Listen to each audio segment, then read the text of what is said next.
La diabetes es una enfermedad desastrosa, desastrosa cuando no se comprende, desastrosa cuando el paciente no alcanza a recibir la información que realmente necesita. La diabetes se vuelve desastrosa cuando a veces la gente la compara así como que con el cáncer. Dicen, no, la diabetes es peor que el cáncer. Bueno, es que la diabetes tiene una capacidad destructiva muy grande. ¿Por qué? Porque la diabetes puede, cuando está mal controlada, dañar literalmente por los niveles de glucosa altos todas las células del cuerpo. Todas las células del cuerpo. Entonces el problema principal es, primero, que las personas puedan entender por medio de este video, de videos relacionados a este, que los niveles de glucosa, en primer lugar, si ya fueron diagnosticados con diabetes, sí es posible mantenerlos en niveles normales. Sí es posible que tú como diabético logres tener tus niveles de glucosa en rango normal.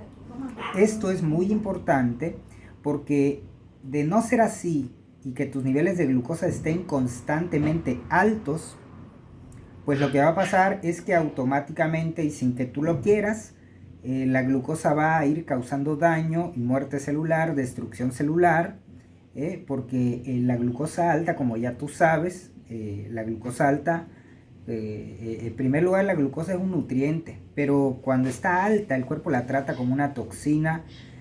Cuando está alta hace daño al cuerpo, hace daño a los órganos. La glucosa alta hace daño a los ojos. La glucosa alta hace daño a los riñones. La glucosa alta hace daño al corazón.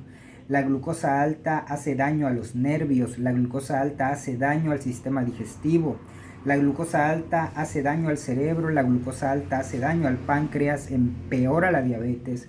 La glucosa alta hace daño en todo el organismo. La glucosa alta es la responsable de que las personas tengan amputaciones, es la responsable de que las heridas no sanen, es la responsable de que las heridas se infecten con más facilidad. La glucosa alta es la responsable de que el sistema inmunológico no esté defendiendo al cuerpo de manera correcta. La glucosa alta es la responsable de que los diabéticos terminen teniendo problemas serios precisamente porque nunca corrigieron sus niveles de glucosa de la manera que debería haber sido. Esto es así como que una frase que a veces puede chocar un poco, pero es precisamente la verdad. La diabetes, la palabra diabetes significa orinar mucha orinadera, hace referencia al exceso de orina, al exceso de veces en las que el paciente diabético orina. Y mellitus es una palabra que significa de miel. O sea, cuando hablas de diabetes mellitus, estás hablando de un problema donde se orina demasiado y que además el orín tiene sabor a miel. Es bien sabido que las hormigas son fuertemente atraídas por el orín del diabético debido a que el orín del diabético es alto en glucosa. Entonces la orina del diabético atrae a las hormigas con mucha facilidad. En el año 129 fue Galeno de Pérgamo, un médico destacado de la antigüedad, el que de hecho reconoció los síntomas relacionados a esta enfermedad llamada diabetes, donde había un exceso de orina, había mucha hambre, había mucha sed y había una pérdida de peso extrema, se perdía muchísimo peso. Era una enfermedad observada y bien etiquetada como una enfermedad del derretimiento de la carne, una enfermedad que hacía estragos en el paciente enfermo. Se daban cuenta que orinaba mucho, luego perdía peso, luego se moría de sed, estaba constantemente con mucha hambre y ya era así como que una sentencia de muerte. O sea, quien tenía la diabetes en ese momento pues no tenía muchas posibilidades, ¿no? De supervivencia, porque luego se daban cuenta de que el paciente que tenía eso se moría feo, era doloroso, era terrible. Ahora pues actualmente la diabetes va en aumento, cada vez hay más personas diabéticas, cada vez hay más niños diabéticos y bueno, desde el año 1880, desde el año, fíjate, 1880, ya Apollinaire Bouchardat ya estaba dándose cuenta, ya estaba él observando que la diabetes estaba muy relacionada con la obesidad y con la forma de vida sedentario. Ya él se daba cuenta que la obesidad tenía mucho que ver con la diabetes y no es raro, o sea, es una cuestión de entender cuál es la raíz del problema, porque claramente para poder tener una obesidad pues hay que tener una vida de excesos, hay que tener desbalances hormonales, hay que tener un mal circuito del hambre y la saciedad. Tú que me has escuchado muchas veces hablar de la obesidad, que generalmente está causada, entre otras cosas, porque el circuito que enciende y apaga el hambre no funciona bien, la persona termina comiendo en exceso.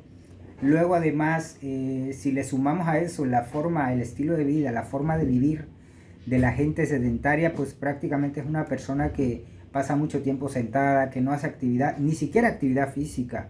No vamos a decir ya ejercicio, no hacen actividad física, no mueven su masa muscular, no estimulan sus músculos, no tienen una vida muy dejada en el sentido físico. Con lo cual, en ese momento Apollinaire Bouchardat ya él también había observado que junto con la obesidad y junto con la diabetes, una alimentación baja en carbohidratos, baja en glúcidos, baja en harinas, baja en almidones, daba buenos resultados en cuanto al control a largo plazo de la diabetes. Esto es clave, fundamental, porque si se entiende la relación que existe entre el consumo de alimentos y los niveles de glucosa de la sangre, se puede dar un mayor control. Por ejemplo, es importante que sepas que los diabéticos que consumen demasiados carbohidratos, demasiados azúcares, demasiados dulces, demasiados carbohidratos refinados, demasiados almidones, son personas que sin quererlo están comiendo mucho pan, mucha sopa, muchas pastas, mucho arroz, mucho maíz, mucha tortilla, y que sin querer a veces estos alimentos pasan desapercibidos como alimentos que te pueden perjudicar, porque la gente piensa que está comiendo alimentos sanos pues porque no tienen grasa, pero sin darse cuenta las personas están metiendo en su cuerpo un exceso de glucosa. Date cuenta que estos alimentos, si bien un pan, vamos a decir, no tiene glucosa, o algunos no tienen glucosa, no tienen azúcar puesta encima, cuando se digieren se convierten, elevan los niveles de glucosa del organismo. Entonces, sin quererlo, el paciente está metiendo mucha glucosa, muchos alimentos que elevan mucho la glucosa en el organismo. Entonces los niveles de glucosa de la sangre se elevan, lo cual hace necesario también la producción, hace necesario un mayor requerimiento de insulina por parte del páncreas. O sea, el exceso de glucosa va a terminar impulsando al cuerpo a que produzca mayor cantidad de insulina. ¿Y qué va a pasar si el exceso de glucosa es tan grande que los niveles propios de insulina, la propia producción de insulina no llega a ser suficiente? Pues que los niveles de glucosa van a estar altos. Y entonces luego resulta que el paciente está medicado con medicamentos que son secretagogos o con insulina, que está recibiendo tratamiento con insulina porque se entiende, médicamente se entiende que necesita la insulina porque no hayan qué más hacer para bajarle los niveles de glucosa a esta persona, que entre otras cosas ya le dijeron que cuide su alimentación, que haga cambios en la forma en la que vive, que empiece a hacer ejercicio, ya le dijeron que consulte al nutricionista, pero sigue sin consultar, sigue sin cambiar su estilo de alimentación, sigue sin cambiar la forma en la que vive, sigue sin mover esa musculatura que es importantísima para que el movimiento de la glucosa de la sangre a los músculos ayude al control de la glucosa de la sangre. Esta persona sigue sin enterarse, por ejemplo, de este detalle, de que si come demasiado pan, demasiada harina, va a estar metiendo mucha glucosa en su organismo. Y entonces esto hace que haya un requerimiento aumentado de la insulina. Con lo cual, si el cuerpo no logra compensar ese exceso de glucosa, no logra manejar ese exceso de glucosa con la insulina propia, luego entonces se entenderá que se requerirán medicamentos, que en realidad no es que le falten medicamentos para producir más insulina, sino que es que sobra glucosa. En la mayoría de los casos del diabético tipo 2, por ejemplo, no es que le falta insulina, le sobra glucosa. Luego también por otro lado la gente a veces piensa que la diabetes se hereda, ¿no? Dicen es que la diabetes se hereda, y como la diabetes se hereda, pues mi abuela la tuvo, mi mamá la tuvo y yo también la voy a tener, luego entonces yo la heredé. Pero no, si tu abuela le enseñó a comer a tu mamá y tu mamá vive como vivía tu abuela y a tu abuela le dio diabetes, y tú vives como vive tu mamá y como come tu mamá y te comportas y haces y tienes una vida parecida a la de tu mamá, y luego entonces también parecida a la de tu abuela, a ti te va a dar diabetes, pero no te va a dar diabetes porque la heredaste, porque los factores hereditarios no determinan en última instancia si tú tienes o no tienes diabetes. Aumenta la probabilidad de que tengas, pero eso no quiere decir que la diabetes se te desarrolle, porque para que se te desarrolle la diabetes, para tú llegar a ser diabético, tú tienes que, recuérdalo, tener una forma de vida y una forma de alimentación que estimule la obesidad, y de esa manera la diabetes, el estilo de vida sedentario, no hacer ejercicio, la mala hidratación, un consumo, te lo acabo de decir, un consumo excesivo de harinas, un consumo excesivo de almidones, un consumo excesivo de glúcidos, un consumo excesivo de azúcares, lo cual va a terminar produciendo un verdadero problema para ti, que no tienes diabetes, porque te vas a acercar en la medida que engordas. Recuerda que para engordar necesitas tener un sobrante de alimentos en forma de glucosa que luego tu cuerpo la va a convertir en grasa. Entonces, para convertir toda esa glucosa en grasa también se requiere insulina.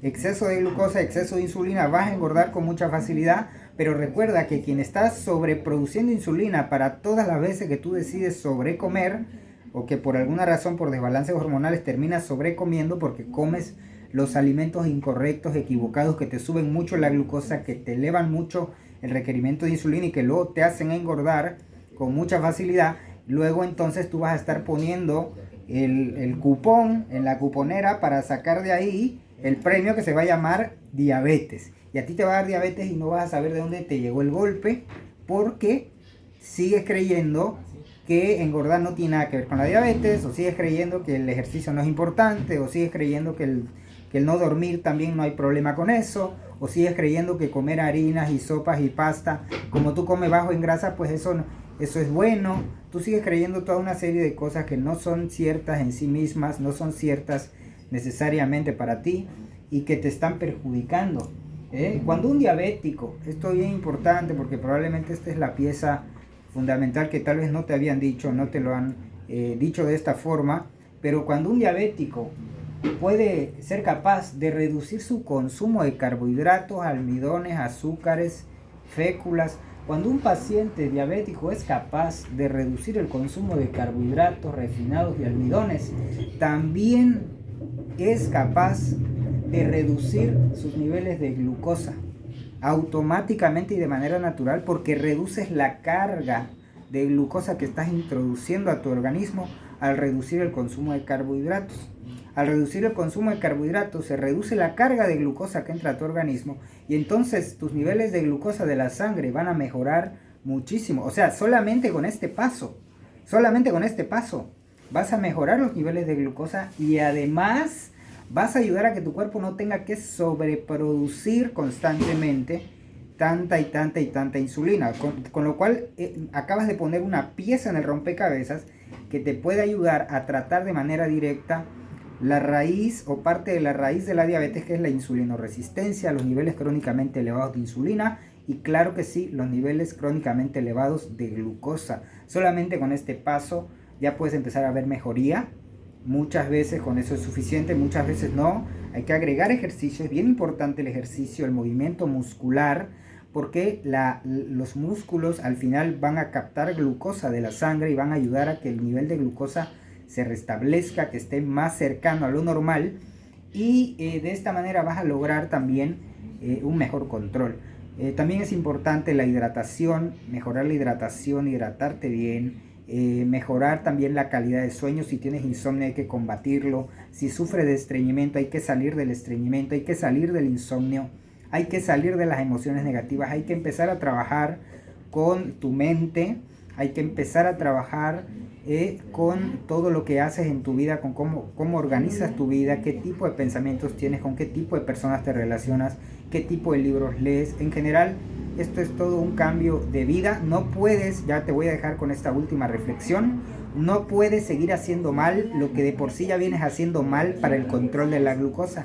Si sigues haciendo mal lo que vienes haciendo mal, vas a seguir cosechando los frutos equivocados, vas a seguir cosechando los frutos del no controlo mi glucosa, no sé qué hacer, mi glucosa está alta, y luego por eso van a venir las consecuencias certeras de los problemas relacionados con tener la glucosa alta. Soy Yusef Díaz de Mejora Constante Nutrición y Salud. Te dejo con este video, de verdad espero que te sirva, que te ayude a tomar unas mejores decisiones en cuanto a tu alimentación y la forma en la que vives. Que sepas que hay mucho que puedes hacer. Consulta a tu médico, consulta a tu nutricionista, y si necesitas ayuda específica para tu caso, por favor escríbeme que te puedo ayudar.